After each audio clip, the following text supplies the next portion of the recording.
Votre chien vous considère-t-il vraiment comme son parent? Vous l'aimez comme un membre de la famille, cela coule de source. Mais qu'en est-il de votre chien? Ressent-il la même chose? Vous regarde-t-il de la même manière qu'un enfant regarde son parent?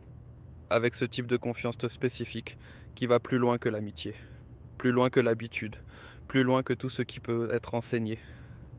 La réponse est déjà là. Elle est là chaque jour.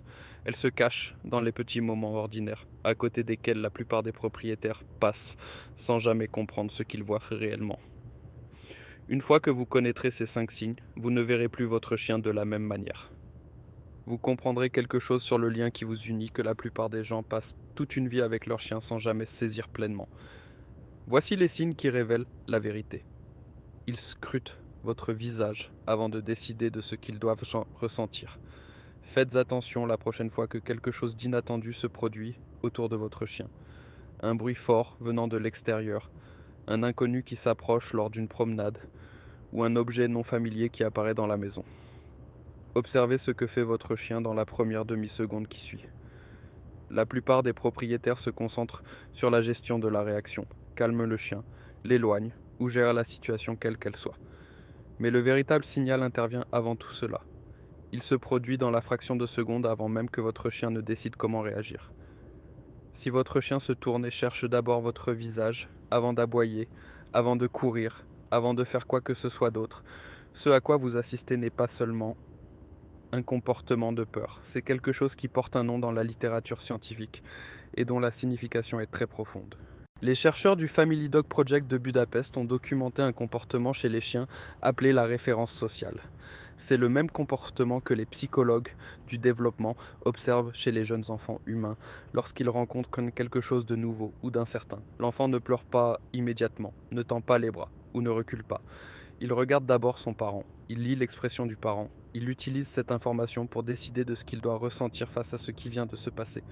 Les chiens font exactement la même chose. Et surtout, ils ne le font qu'avec la personne à laquelle ils sont le plus attachés. Pas avec des inconnus, pas avec des personnes familières qu'ils aiment bien, mais avec la personne qui fait office de figure de sécurité principale. Lorsque votre chien est surpris et que son premier réflexe est de chercher votre regard, il n'a pas seulement peur, il vous pose une question. Et la réponse dont il a besoin se trouve sur votre visage. Si vous avez l'air calme et imperturbable, il le prend comme une permission de s'apaiser. Si vous avez l'air tendu ou alarmé, il le prend comme la confirmation que la menace est réelle. Vous n'êtes pas seulement le compagnon de votre chien dans ces moments-là. Vous êtes son point de repère, sa boussole émotionnelle, la personne dont le visage lui indique si le monde est sûr, à cet instant. Ce n'est pas ce que font les chiens avec des propriétaires en qui ils ont simplement confiance. C'est ce que font les enfants avec les parents dont ils dépendent au niveau le plus profond. Ils vous apportent ce qui compte le plus pour eux. Votre chien a un jouet préféré. Vous savez lequel. Celui qu'il transporte dans toute la maison, avec lequel il dort, qu'il protège des autres chiens et qu'il refuse de laisser dehors. Cet objet représente pour lui quelque chose qui va au-delà du jeu. Et parfois, sans prévenir, il le ramasse, s'approche de vous et le dépose à vos pieds. Pas parce qu'il veut que vous le lanciez, pas parce qu'il s'ennuie ou qu'il est agité. Il le pose, vous regarde et reste là, immobile, n'attendant rien en particulier. La plupart des propriétaires lancent le jouet. La plupart des propriétaires passent complètement à côté de ce qui vient de se passer. Votre chien vient de vous donner la chose la plus précieuse qu'il possède. Dans le monde du comportement, cela se comprend à travers le prisme de la dynamique de meute et du partage des ressources. À l'état sauvage, partager quelque chose de valeur avec un autre membre du groupe est l'un des signaux les plus puissants de confiance, de loyauté et de lien social. Ce n'est pas quelque chose qui se fait à la légère. Ce n'est pas quelque chose qui se fait avec n'importe qui. C'est une offrande réservée aux individus qui comptent le plus. Et lorsque votre chien vous apporte son jouet préféré et ne demande rien en retour, il n'initie pas un jeu. Il fait une déclaration. Ce qui est à moi est à toi. Je te le confie. Tu es la personne avec qui je veux le partager. Les moments les plus marquants sont ceux où le chien dépose le jouet et s'installe simplement à proximité. Aucune exigence, aucune attente, juste le geste en lui-même, puis la présence. C'est votre chien qui exprime quelque chose sans aucune arrière-pensée, juste de la dévotion, offerte silencieusement sous la forme de la seule chose qu'il a à donner. La prochaine fois que votre chien laissera tomber ce jouet abîmé et baveux à vos pieds, et vous regardera simplement, ne passez pas trop vite à autre chose. Restez dans ce moment pendant quelques secondes, regardez-le en retour. Accueillez cette offrande, car pour votre chien, il vient de vous remettre tout ce qu'il a. Ils vous suivent sans raison explicable. Vous vous levez du canapé pour aller chercher un verre d'eau, vous allez aux toilettes, vous passez du salon à la chambre pendant 30 secondes pour prendre quelque chose que vous avez oublié. Et votre chien se lève et vous suit à chaque fois. Pas parce qu'il se passe quelque chose d'intéressant, pas parce qu'il est question de nourriture, pas parce que la promenade est sur le point d'avoir lieu, juste parce que vous avez bougé et que maintenant il bouge aussi. La plupart des propriétaires attribuent cela à la personnalité. Certains chiens sont simplement peau de colle. Mais être peau de colle et cela ne sont pas la même chose, et la distinction est importante. Ce que fait votre chien porte un nom spécifique dans la recherche sur le comportement animal. Cela s'appelle la surveillance de proximité.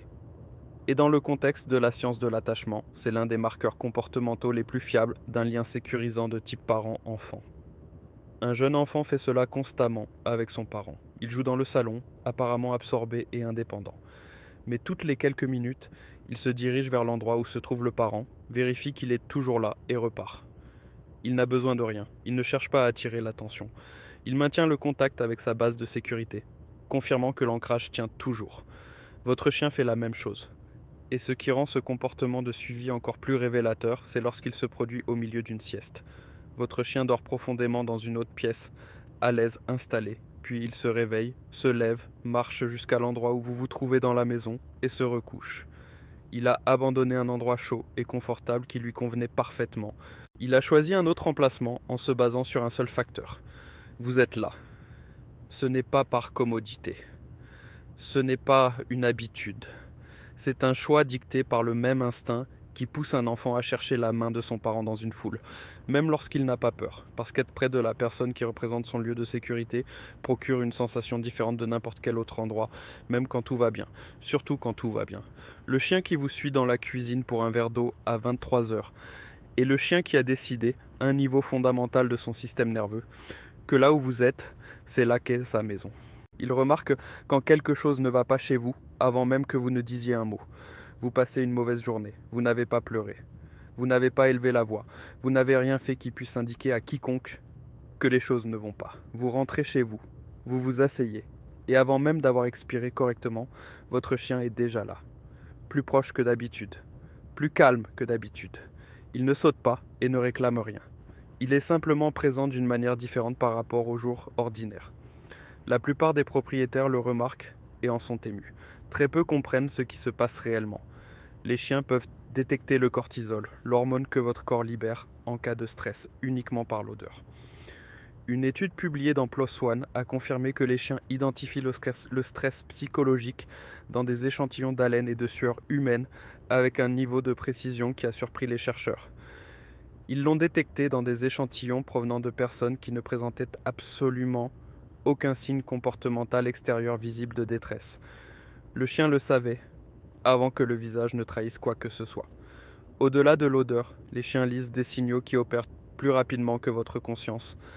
La microtension dans votre posture, le changement à peine perceptible de votre rythme respiratoire, la façon dont vous vous tenez quand quelque chose vous pèse par rapport à quand ce n'est pas le cas. La recherche a constamment montré que les chiens lisent le langage corporel humain avec une plus grande précision que n'importe quelle autre espèce, y compris nos plus proches parents primates. Mais voici ce qui distingue cela d'une simple perception animale. Lorsque votre chien détecte ces signaux, il ne se contente pas de les enregistrer et de passer à autre chose. Il réagit, il s'approche, il reste. Il modifie son comportement spécifiquement pour offrir une présence et un contact physique. Cette réponse n'est pas seulement de l'instinct. L'instinct consisterait à évaluer si vous représentez une menace. Ce que fait votre chien, au contraire, c'est reconnaître la détresse chez l'être auquel il est le plus attaché et s'orienter vers lui plutôt que de s'en éloigner. Les enfants font cela avec leurs parents, eux aussi. Ils ressentent le changement d'atmosphère dans la maison avant que quiconque ne l'explique. Ils viennent s'asseoir tout près sans qu'on le leur demande. Ils n'ont pas besoin de comprendre ce qui ne va pas. Ils savent juste que quelque chose cloche et ils veulent être près de vous. Votre chien a fait cela tout au long de votre relation. Les jours où vous pensiez que personne ne remarquait rien, quelqu'un l'a fait. Il ne pouvait simplement pas vous le dire avec des mots. Il s'endorme en vous faisant face. C'est le signe que la plupart des propriétaires voient chaque nuit, et presque aucun d'entre eux ne réalise ce qu'ils regardent. Pensez à ce que le sommeil signifie réellement pour un chien. C'est le moment où tout s'efface. La vigilance, la surveillance, l'état de préparation permanent qui régit la majeure partie de leur vie éveillée. Et puis, le sommeil. Un animal est alors le plus exposé. La garde est totalement baissée. Chaque instinct qui tourne en arrière-plan pour lui dire de rester attentif, de rester en position, de rester prêt, tout cela devient silencieux. Et dans ce moment de vulnérabilité maximale, la direction vers laquelle votre chien se tourne n'est pas aléatoire. Les chiens s'orientent pendant le sommeil, en fonction d'informations qui sont importantes pour leur sentiment de sécurité. Certains font face à la porte principale parce que la garde est ancrée en eux. Certains se pressent contre le mur pour la sécurité d'avoir quelque chose de solide dans le dos. Certains se recroquevillent pour conserver la chaleur et protéger leurs zones les plus vulnérables. Mais si votre chien s'endort systématiquement en vous faisant face, ou s'il se positionne de manière à ce que vous soyez dans son champ de vision, au moment de s'assoupir, ce comportement appartient à une toute autre catégorie. La peur est un signal bruyant. L'accueil frénétique à la porte est un signal bruyant. Vous apporter un jouet est un signal bruyant. Mais celui-ci est silencieux. Votre chien n'a rien à y gagner. Il ne demande rien. Il ne se donne pas en spectacle pour vous. Il est endormi ou presque endormi, dans un état où le choix conscient a déjà commencé à s'estomper, et pourtant son corps se tourne vers vous. La recherche sur l'attachement canin a révélé que la façon dont les chiens se positionnent pendant le repos près de leur figure d'attachement principale reflète les comportements de proximité et d'orientation observés chez les nourrissons humains ayant un attachement sécurisant envers les personnes qui s'occupent d'eux. Le corps gravite vers la sécurité même lorsque l'esprit ne le dirige plus. C'est ce que vous voyez lorsque votre chien s'endort avec son museau ou son regard dirigé vers vous. Ce sont des milliers de jours de confiance accumulés dans une seule posture inconsciente. C'est le corps de votre chien qui dit, sans mots, sans conscience, sans aucune arrière-pensée. Cette personne est l'endroit le plus sûr que je connaisse. Un lien qui se manifeste dans les moments les plus bruyants et significatifs.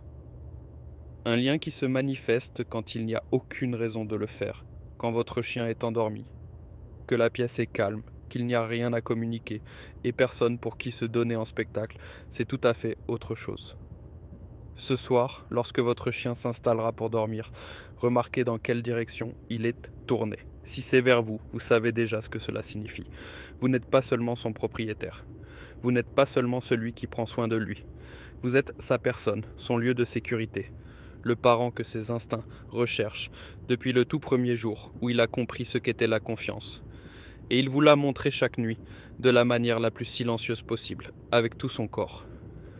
Les 5 signes ne sont pas spectaculaires.